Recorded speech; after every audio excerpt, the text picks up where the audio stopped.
Hello guys, welcome back to my channel healthy lifestyle with doctor Snehal. खरंच भाताने वजन वाढते का?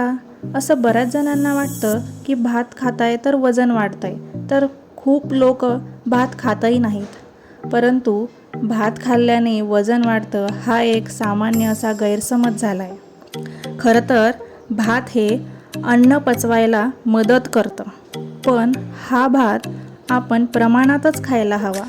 मोजका, थोडा आणि जेवणाच्या सुरुवातीला जर तो भात घेतला तर उत्तम ठरते, कारण तो अन्न पचवायला मदत करतो. परंतु आपण काय करतो, जो भात खातोय तो जेवणाच्या शेवटी भरपूर पोट भरायला खातोय. तर हे नक्की टाळा. आणि माझा हा व्हिडिओ आवडला असेल तर माझ्या चॅनलला लाईक, सबस्क्राईब आणि शेअर नक्की करा. मी अशाच विविध टिप्स घेऊन येणार आहे ज्या की तुम्हाला हेल्प करतील. थँक्यू.